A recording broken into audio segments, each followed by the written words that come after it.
서신 채로 우리 사도신경을 함께 고백하겠습니다. 나는 전능하신 아버지 하나님 천지의 창조주를 믿습니다. 나는 그의 유일하신 아들 우리 주 예수 그리스도를 믿습니다. 그는 성령으로 잉태되어 동정녀 마리아에게서 나시고 본디오 빌라도에게 고난을 받아 십자가에 못 박혀 죽으시고 장사된 지 사흘 만에 죽은 자 가운데서 다시 살아나셨으며 하늘에 오르시어 전능하신 아버지 하나님 우편에 앉아 계시다가 거기로부터 살아있는 자와 죽은 자를 심판하러 오십니다. 나는 성령을 믿으며 거룩한 공교회와 성도의 교제와 죄를 용서받는 것과 몸의 부활과 영생을 믿습니다. 아멘. 다 자리에 앉으시겠습니다.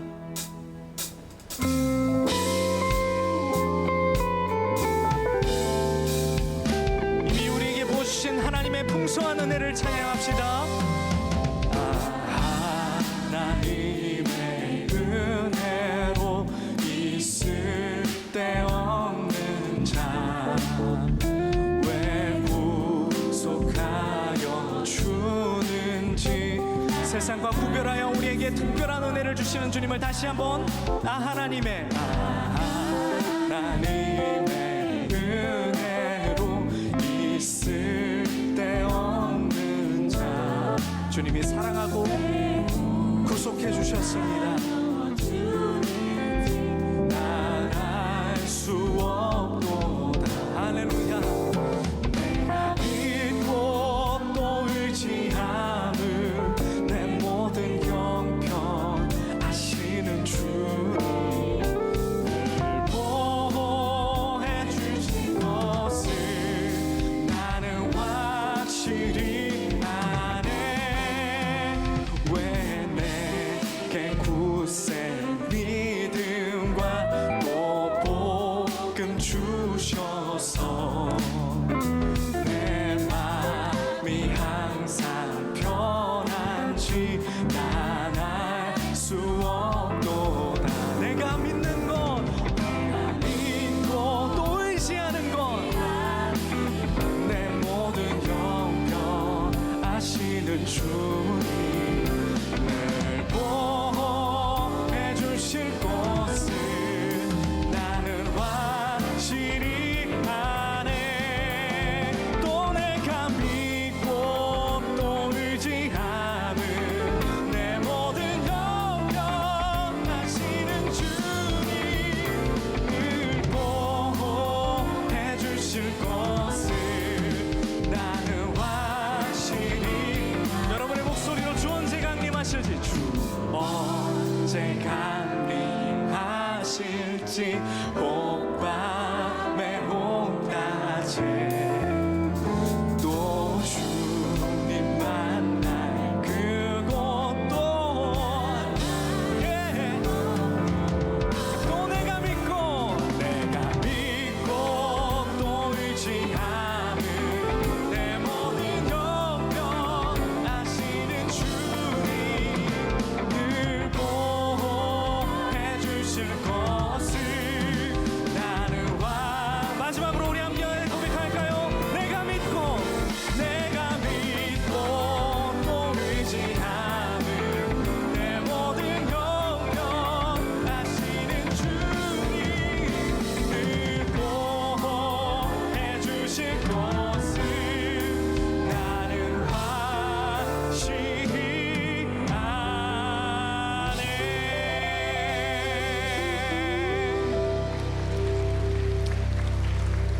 오늘은 우리가 오병이어를 가지고 말씀을 듣습니다. 오병이어에 관한 말씀을 듣습니다. 주님이 제자들에게 물으셨습니다. 너희가 먹을 것을 주라. 허기진 수많은 사람들을 어떻게 먹일까요? 했더니 너희가 먹을 것을 주라고 하셨습니다.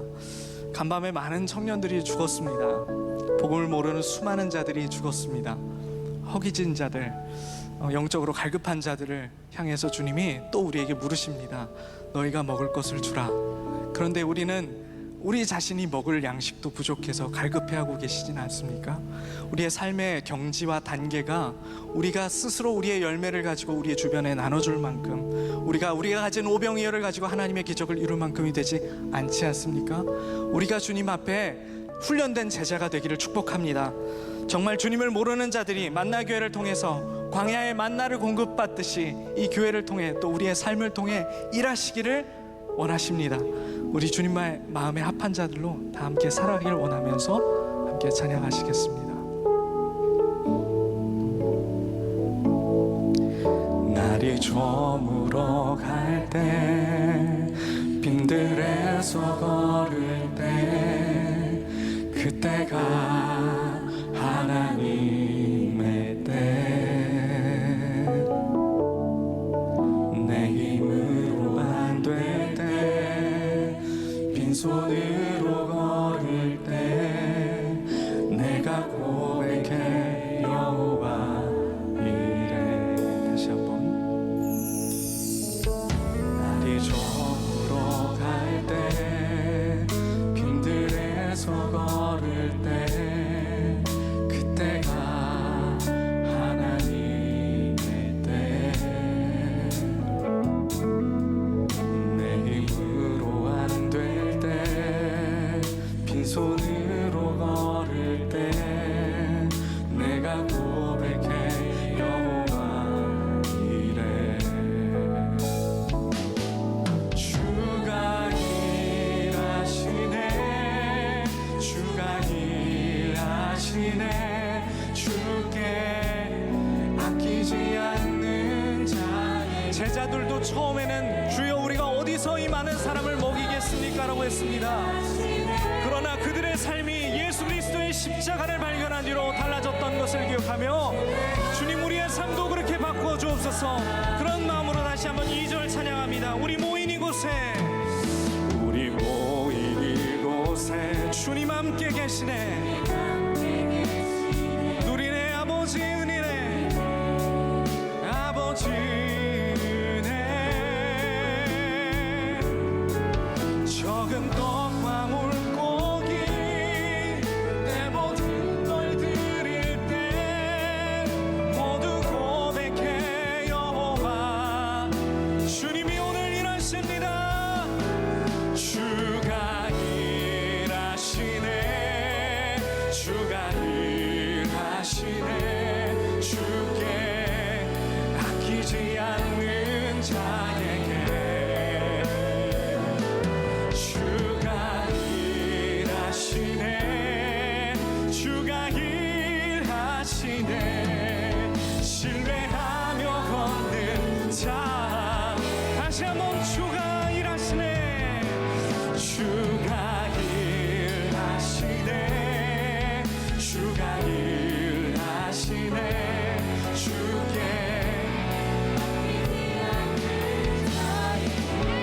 이 시간 우리 함께 기도합시다. 주님 우리의 삶이 나만 하나님 나도 먹기에 하나님 급급한 인생 아니라 오병이의 기적을 이루는 인생으로 삼아 주시옵소서. 나의 삶을 통해 주님 일하여 주옵소서. 우리 주여 한번 외치고 뜨겁게 기도합시다. 주여. 하나님이 영적으로 허기진 이 무리를 주님 불쌍히 여겨주시기를 원합니다. 하나님 하늘의 양식으로 우리의 마음을 하나님 공급하여 주시고 이 시간 충만함이 무엇인지 풍성함이 무엇인지 하늘의 열매가 무엇인지 경험하는 시간이 되게 하여 주옵소서. 주의 말씀으로 우리의 영을 먹이시고 오늘 새롭게 하심을 경험함으로 하나님 우리의 삶을 인생을 들어 사용하시는 하나님의 놀라운 역사를 우리가 같이 이루어가도록 인도하여 주시옵소서. 너희가 먹을 것을 주라. 너희가 복음을 전하라. 너희의 삶으로 증명하라. 너희의 삶으로 전하라. 주님 자꾸 요구하십니다. 하나님 우리가 그 분량에 합한 자 되기를 원합니다. 하시네 신뢰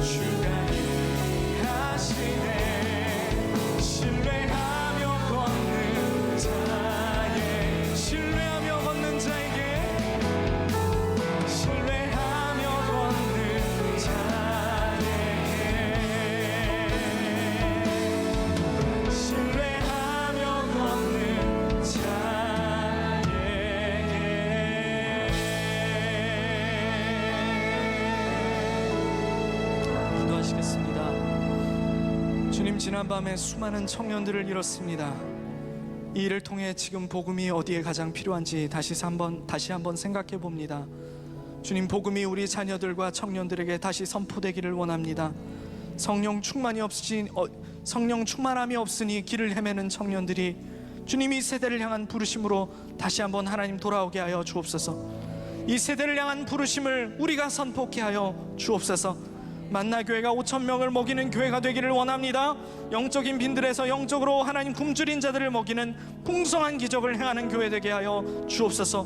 교회를 이 세대와 다음 세대 가운데서도 사용하시어서 계속해서 이 땅에 소망이 되도록 도와주옵소서. 오늘 허기로 지친 마음으로 앉은 영혼이 있다면 주의 말씀으로 먹여주시고 새로운 생기를 되찾는 하늘의 시간으로 사용하여 주옵소서. 설교하시는 목사님의 입술에 하늘의 공급함을 경험케 하여 주시옵소서. 오늘 이 자리에 일하실 주님을 기대하오며 예수님의 이름으로 기도합니다.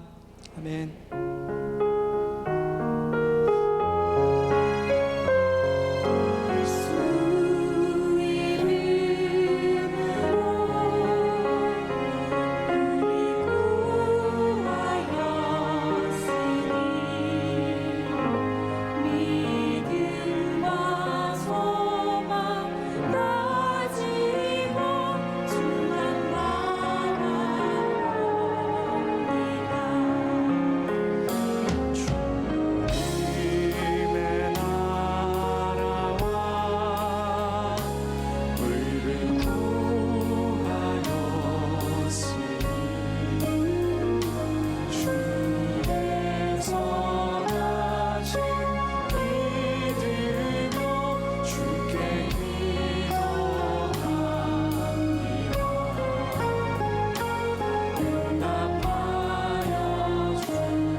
저는 목양국 나무공동체 국장과 자비동산 그리고 수요예배 기획 그리고 M스쿨 하모성 강사로 섬기고 있는 정모세 목사입니다.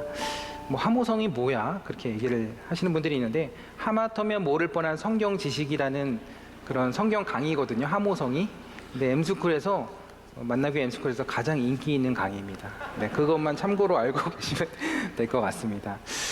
제가 이 강단에 서는 게 참 영광된 자리인데요. 무엇보다 이 설교를 준비할 때 하나님께서 참 많은 은혜를 주세요. 이번에도 이 설교를 준비하면서 큰 은혜를 주셨는데 그 은혜들을 여러분들과 나누는 그런 복되고 좋은 시간들이 되기를 소망합니다. 구약과 신약 역사의 중간기를 암흑기라고 합니다. 왜냐하면 그때는 하나님의 계시가 전혀 들리지도 않았고요. 그리고 선지자도 세워지지 않았던 시기이기 때문에 그렇습니다. 그 시기에 하나님께서 400년이나 되는 그 역사와 시간 속에서 그런데 아무것도 안 하고 그냥 가만히 계셨을까요? 그렇지 않습니다. 하나님께서는 그때에도 쉬지 않으시고 일하셨고 그때에도 하나님의 시간표 속에서 일을 하셨습니다. 특별히 하나님께서는 예수님이 이 땅에 오시기 전에 복음이 세계로 뻗어나갈 준비를 하셨어요. 그래서 강대국들이 세계를 정복하고 하나의 제국을 만들어가는 과정을 통해서 언어를 통일하고 모든 것으로 통하는 길을 닦아놓게 하셨습니다. 그리고 그 당시에 만국 공용어인 헬라어로 성경이 번역되도록 하셨어요. 또 사도들이 복음을 전하면서 곳곳에 다니기 위해서는 그 이동하는 길이 안전하고 자유로워야 했는데 당시는 로마가 세계를 평정해서 팍스 로마나라고 하는 200년의 평화의 시대를 열었던 때입니다. 이런 역사를 보면 우연인 것 같지만 그러나 하나님의 시간표를 가지고 그것을 비춰보면 그것이 우연이 아니라 하나님의 시간표 속에 하나님의 때를 따라 그 역사가 흘러가고 있다는 것을 보게 됩니다. 지난 3년간 코로나라는 일구를 보면서 우리들도 그런 하나님의 시간표 속에 그 하나님의 뜻과 선하신 계획들이 어떻게 이루어져 갔는지를 돌아보고 또 발견해야 될 때가 왔다고 생각합니다. 그런데 그 하나님의 뜻을 어디에서 어떻게 찾을 수 있을까요? 오늘날 우리에게 주신 가장 확실한 계시는 바로 하나님의 말씀 성경입니다. 그 말씀을 통해서만 우리가 하나님의 뜻을 분별할 수 있고 이 시대를 분별할 수 있기 때문입니다. 그래서 올해 성경 통독은 우리의 신앙을 지켜주는 것뿐만 아니라 지나온 시간들 그리고 앞으로 우리가 가야 할 방향까지도 알게 해주는 큰 복의 통로라는 것입니다. 그러니 지금이라도 포기하지 마시고요. 이제 요한복음이 시작이 됐는데 요한복음부터라도 다시금 그렇게 하나님의 말씀을 읽으시면서 하나님의 놀라운 뜻을 여러분들의 삶 가운데 발견해 가시기를 또한 축복합니다. 그런 의미에서 오늘 본문의 말씀도 요한복음 6장의 말씀인데요. 성경을 이렇게 보시다 보면 그 예수님이 다니신 그 행적들이 그냥 다니신 것은 아니거든요.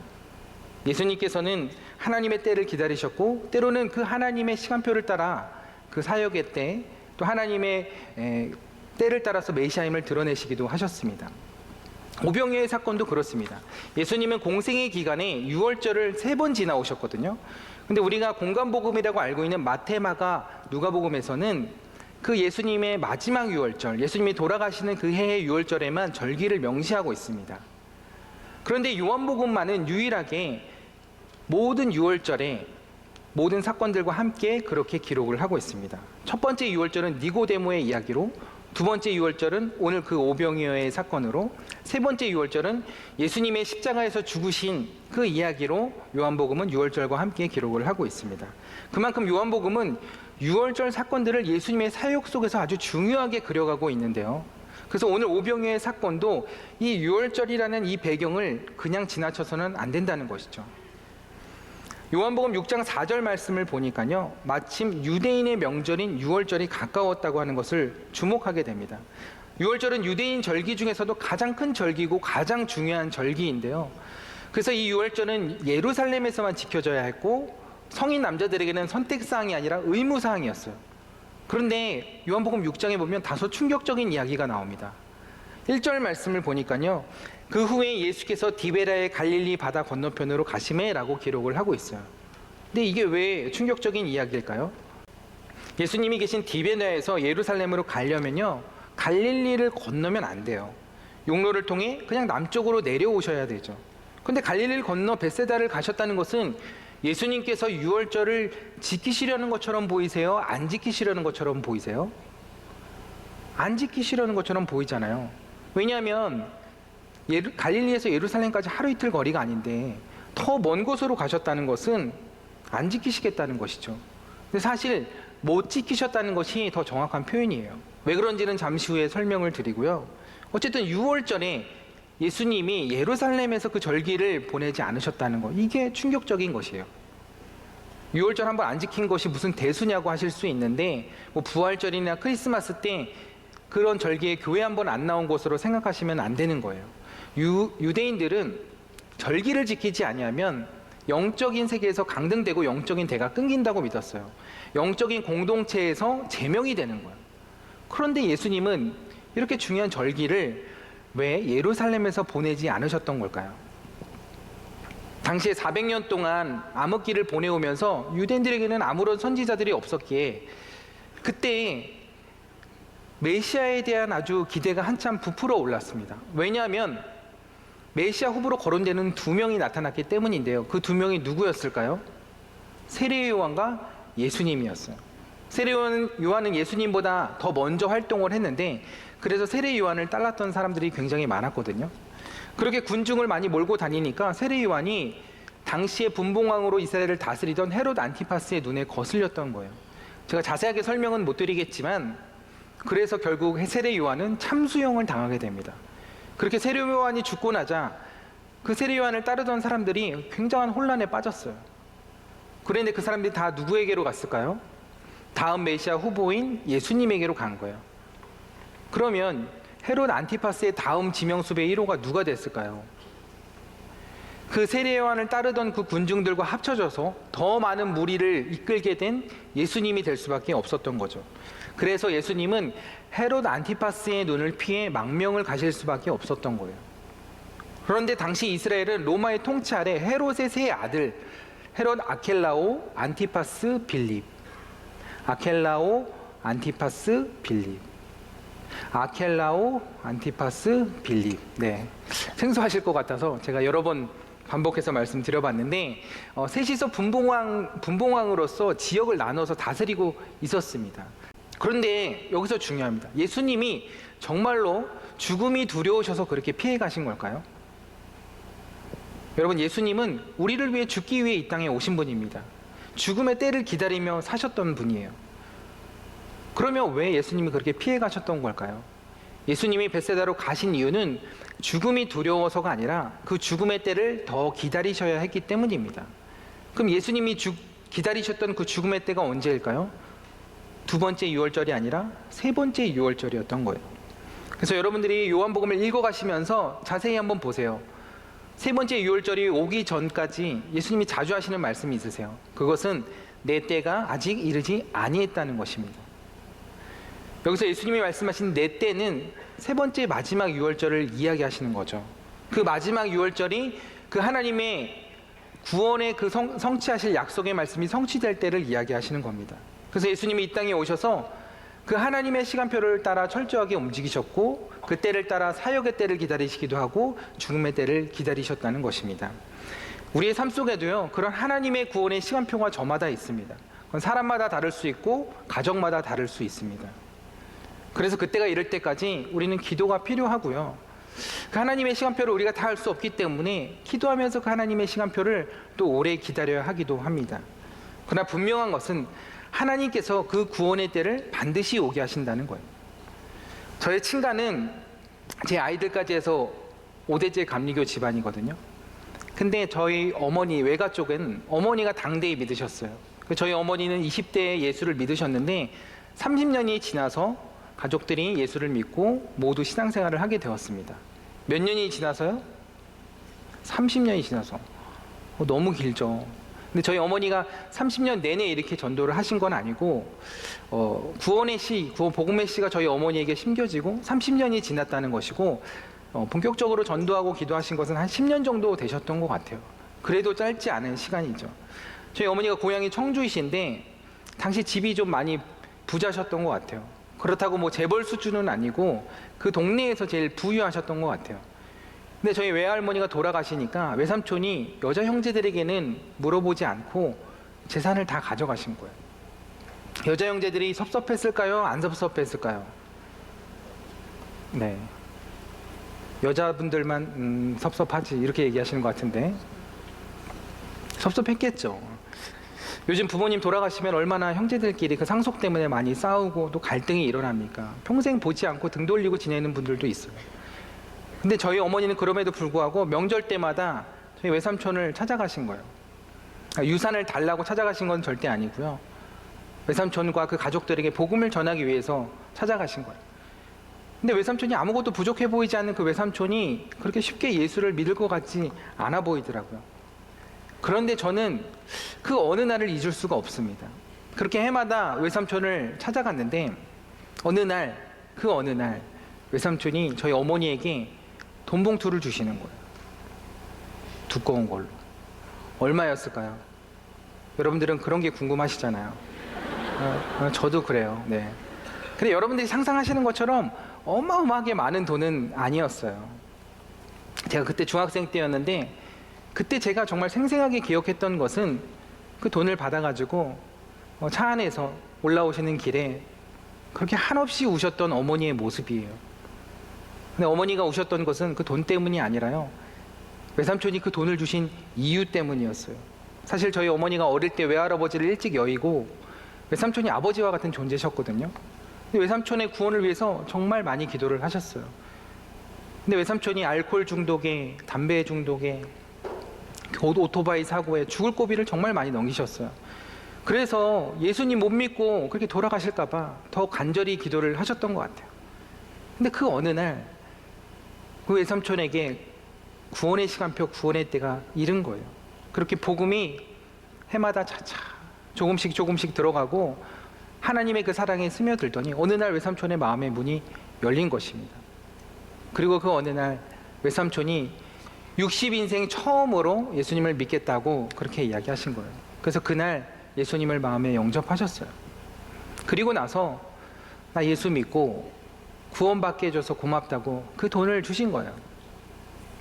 근데 그때 저희 부모님이 늦게 목회 부르심을 받고, 원래 공직에 계셨는데 두 분 다 늦게 부르심을 받고 교회 개척을 하기에 앞서서 동남아로 한 달간 선교를 가시려고 계획하던 중이셨어요. 근데 두 분이 한 달 동안 있으셔야 되니까 그 경비가 만만치가 않았거든요. 근데 그때 외삼촌이 주신 그 돈이 딱 필요한 그 액수였어요. 저희 어머니가 그때 하신 말씀이 예전에는 좀 섭섭했는데 지금은 전혀 섭섭한 게 없다고 그렇게 말씀하셨어요. 외가를 구원해 주시고 선교비까지 선물로 받으니까 그게 너무 감사하다는 거예요. 그러니까 그게 뭘 받아서 감사하다기보다는요, 목회를 앞두시고 하나님께서 지금도 우리와 함께 하시고 하나님께서 지금도 일하시고 하나님께서 우리의 기도에 응답하신다는 거, 목회를 앞두고 이걸 알게 하시고 경험하게 하신 게 너무나 감사하다는 거예요. 그건 돈으로 따질 수 없는 기쁨이었고, 그래서 그게 감격이 돼서 저희 어머니가 차 안에서 그렇게 펑펑 우셨던 거예요. 그렇습니다. 하나님이 우리와 함께 하신다는 것, 하나님께서 여전히 우리의 삶 가운데 일하시고 응답하신다는 것, 그것을 알게 되는 것보다 더 기쁜 일이 있을까요? 외삼촌이 예수님을 믿으신 그 이후에 5년 동안 뇌졸중으로 식물인간으로 지내셨어요. 그런데요, 하나님 품으로 가실 때 너무나 평안한 모습으로 가셨어요. 제가 동산에서 장례를 정말 수도 없이 많이 다녔거든요.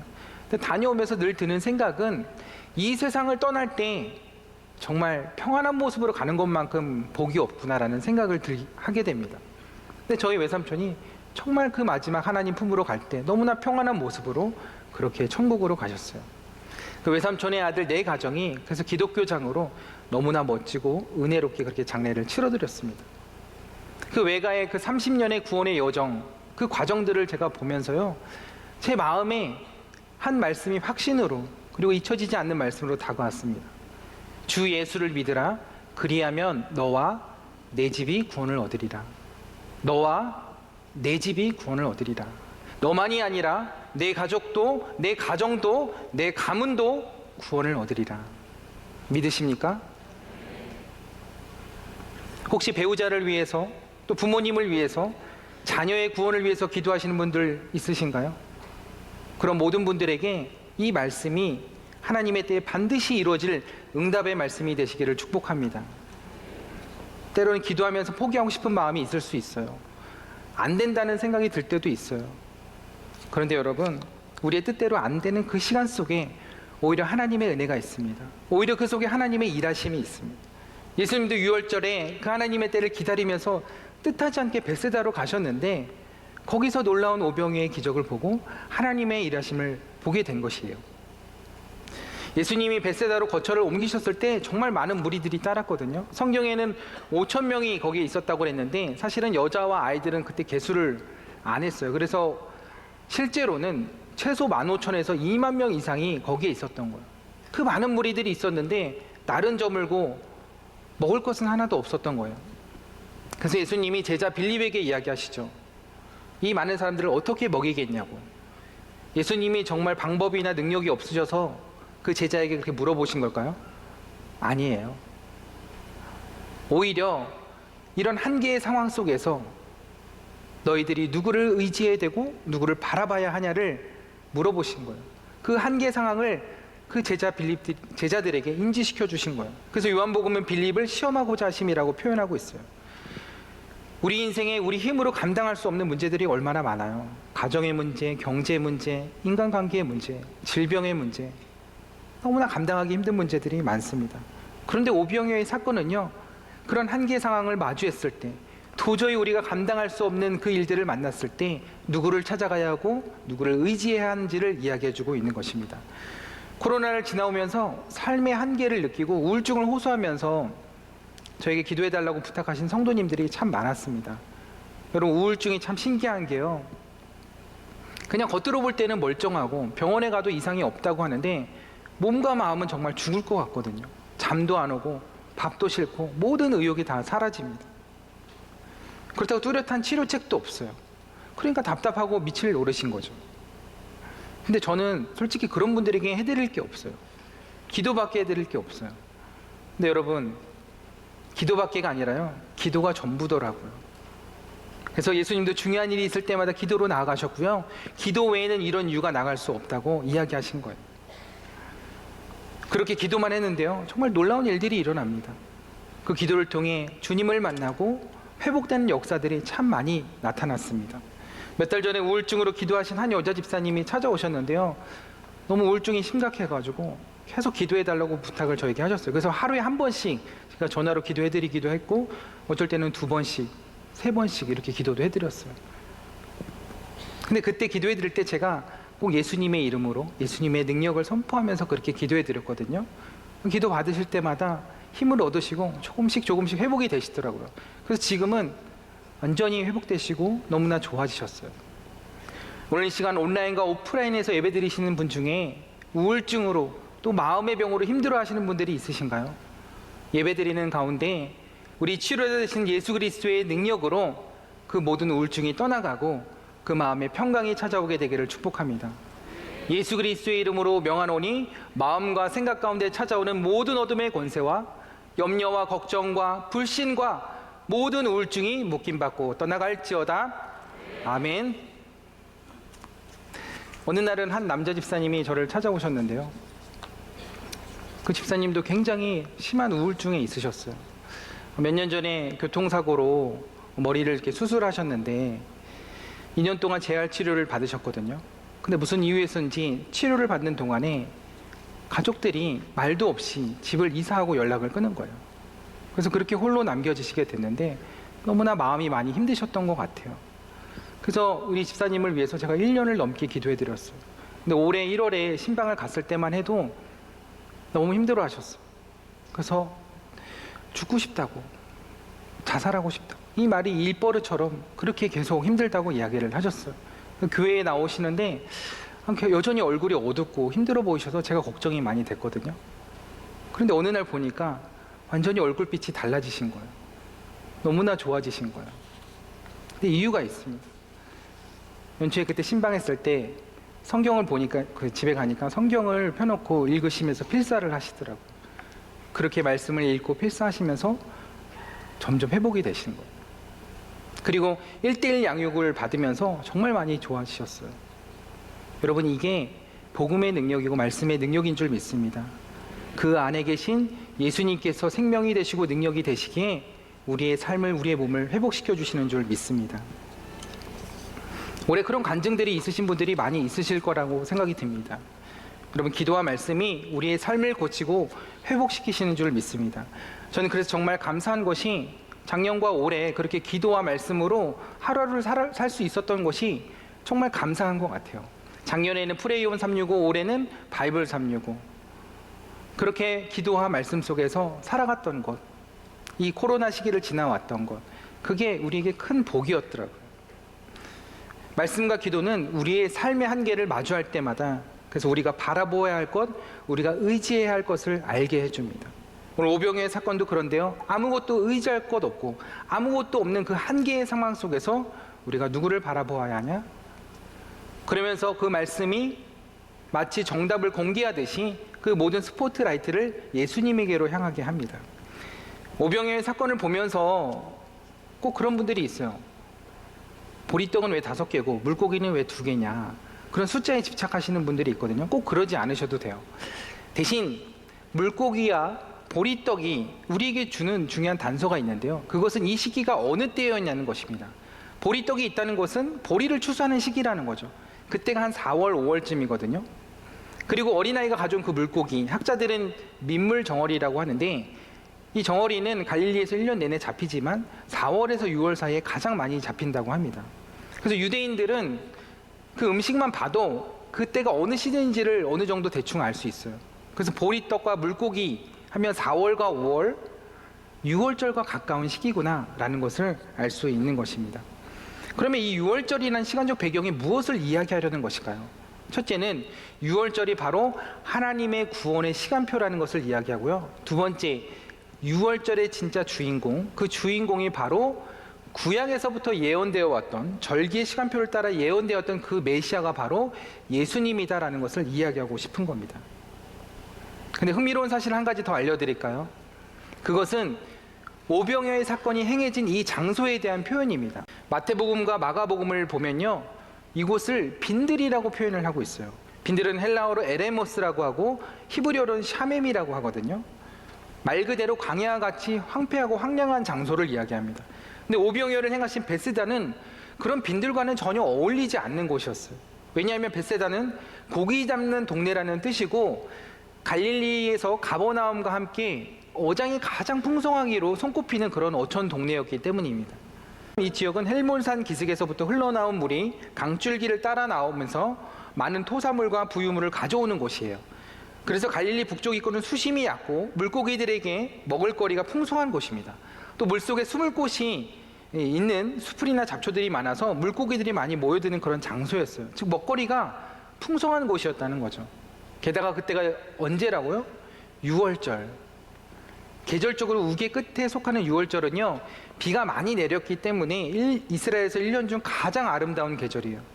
그래서 그림 안에 사진에서 보시는 것처럼 겨우내 내린 비로 온 들과 산이 녹색으로 물들고요, 각종 꽃들이 만발하는 계절의 여왕이라고 하는 때가 바로 6월절이에요.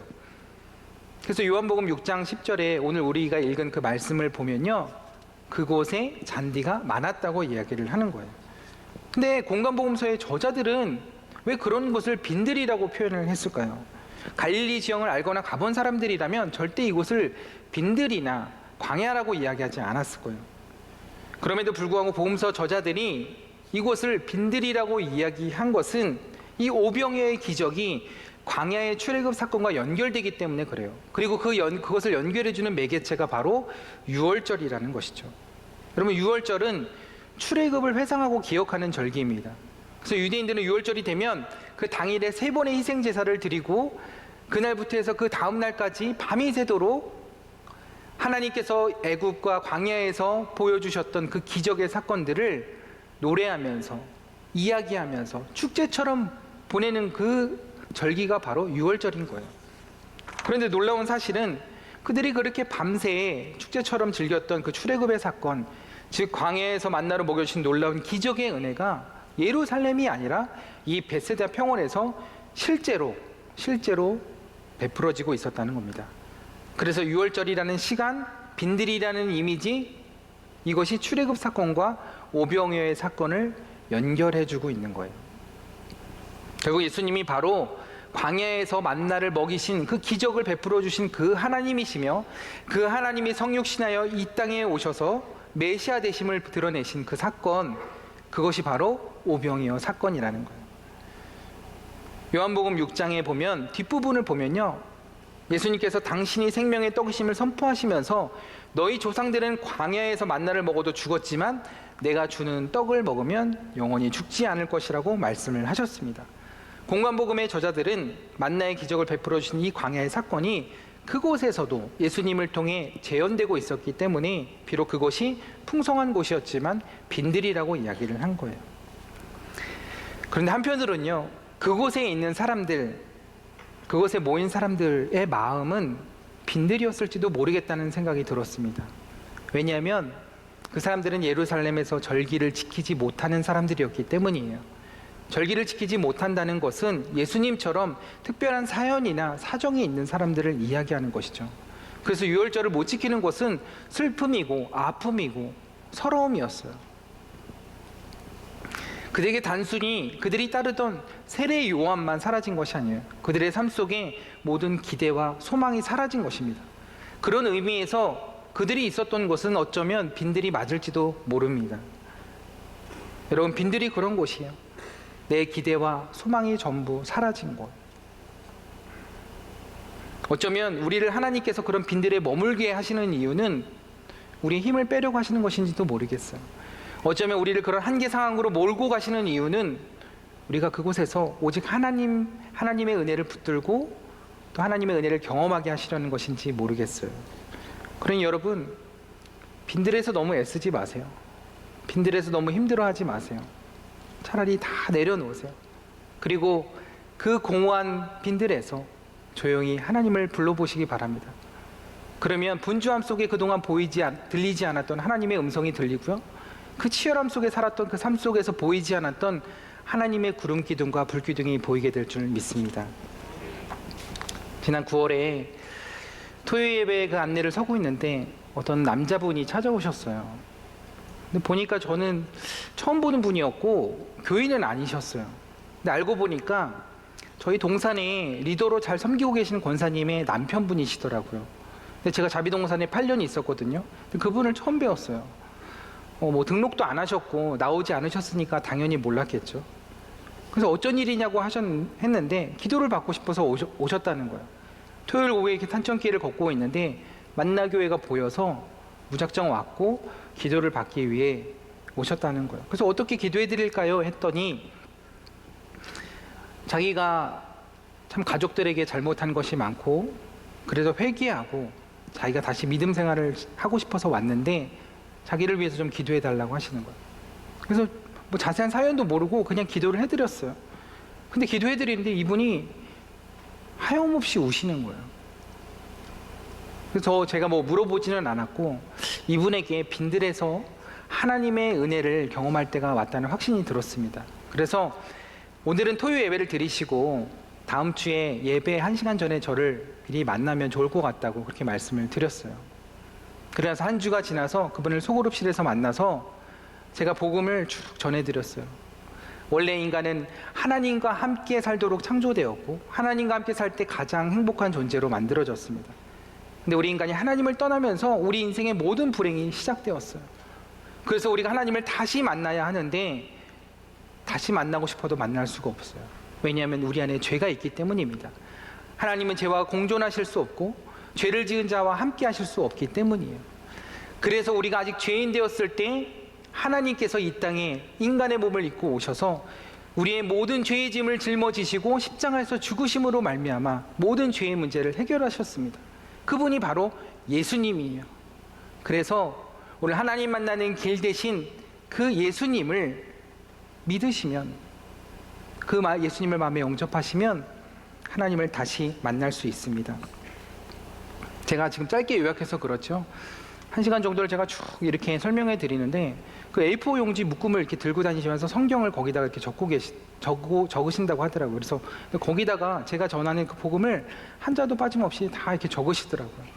그래서 제가 복음을 다 전해드린 후에 이렇게 말씀드렸어요. 요한복음 1장 12절에 영접하는 자 곧 그 이름을 믿는 자들에게는 하나님의 자녀가 되는 권세를 주신다고 했고요. 로마서 10장 10절에 마음으로 믿어 이르고 입으로 신하여 구원에 이른다고 했는데 이 시간 그 마음으로 믿어 의에 이르시고 입으로 고백해서 예수님을 영접하겠냐고 권면을 드렸더니 그렇게 하겠대요. 그래서 저를 따라서 영접 기도를 따라서 하는데요. 그 글씨를 빼곡히 적었던 그 위로 눈물이 툭툭 떨어지면서 그 글씨가 다 번지는 거예요. 여러분, 예수님이 영접할 때 어떤 변화가 일어나는지 아세요? 저는 예수님이 영접 기도할 때 저는 눈을 감지 않고 제 기도를 따라하는 그분의 얼굴을 봅니다. 근데요, 얼굴빛이 달라집니다. 그 얼굴 속에 어둠이 거쳐가는 게 보여요. 근데 이 성도님에게도 그랬어요. 그래서 그렇게 진심으로 예수님을 영접한 다음에 제가 선물을 하나 드렸거든요. 무슨 선물을 드렸을까요? 변화산 코인을 드렸습니다. 갑자기 하나님이 그런 마음을 주셨어요. 변화산 코인을 주면 좋겠다. 여러분, 지난번 변화산 주제가 뭔지 아세요? 네, 이게 은혜예요, 사실은. 네. 내년에 한 번 더 해도 될 것 같아, 이 주제로. 지난번 주제가 나는 그리스도인입니다 였습니다. 저는 그날 성도님이 예수님을 믿을 것이라는 확신이 있었어요. 그리고 그날 믿지 않으시더라도 그 마음 가운데 예수님이 찾아가 주셔서 하나님 만나게 되실 것이라는 그런 믿음이 있었어요. 그래서 이 코인을 선물로 주라는 그 마음을 하나님이 주셨어요. 근데 그때가 마침 변화산 코인이 발행되는 날이었어요. 그래서 교육국 목사님을 찾아가서 전도용으로 쓸 테니까 하나만 달라고 해서 그래서 그걸 미리 챙겨간 거예요. 그래서 예수님을 영접한 다음에 그 성도님에게 저한테 이렇게 손바닥을 내밀어 보라고 했어요. 그리고 그 코인을 손바닥 위에 올려놓았습니다. 그리고 이렇게 얘기했습니다. 성도님, 이 코인이 오늘 하나님께서 우리 성도님에게 선물로 주신 생명이라고 해볼게요. 그리고 나서 제가 그분의 손을 덮고 꽉 잡았습니다. 제가 덮은 이 손은 저의 손이 아니고요. 오늘 성도님의 손을 잡으신 주님의 손이에요. 주님께서 성도님의 손을 이렇게 꽉 잡으셨어요. 그리고 이 손을 절대로 놓지 않으실 거예요. 그러기에 이 안에 있는 코인, 이 안에 있는 생명, 그 누구도 뺏어가지 못할 거예요. 영원토록 이 생명을 지키시고 생명 되신 주님이 우리 성도님과 함께 하실 거예요. 요한일서 5장 11절, 또 증거는 이것이니 하나님이 우리에게 영생을 주신 것과 이 생명이 그의 아들 안에 있는 그것이니라. 아들이 있는 자에게는 생명이 있고 하나님의 아들이 없는 자에게는 생명이 없느니라. 오늘 생명이 되신 예수님을 영접하신 것을 축하드립니다. 이 생명 되신 예수님께서 우리 성도님과 언제나 함께 하실 거예요. 그래서 그분의 이름이 임마누엘이에요. 하나님이 우리와 함께 계시다. 그렇게 말씀을 드리는데요, 그때까지도 그 성도님의 눈에서 눈물이 멈추지를 않는 거예요. 제가 그 성도님의 속사정에 대한 이야기는 아직도 다 듣지 못했어요. 근데 상황을 보니까 술 때문인 것 같더라고요. 술 때문에 그렇게 오랜 시간 동안 가족들을 힘들게 하셨던 것 같아요. 그래서 견디다 못해서 아내 권사님과 자녀들이 집을 나가버린 거예요. 그렇게 홀로 남겨졌는데 그 홀로 남겨진 그 빈들이 너무나 공허하고 두려우셨던 것 같아요. 사랑하는 여러분, 그때가 하나님의 시간표였던 거예요. 홀로 남겨지고 무기력과 한계가 찾아온 그때가 하나님의 은혜를 경험할 수 있는 때예요. 그때가 하나님의 일하심을 볼 수 있는 때예요. 그때가 오병이의 기적의 맛을 볼 수 있는 때인 거예요. 사랑하는 여러분, 여러분들의 삶이 여전히 빈들로 보이시나요? 이곳에 많은 분들이 계시죠? 그럼에도 불구하고 이곳이 외롭고 허전한 빈들로 느껴지시는 분들이 있으신가요?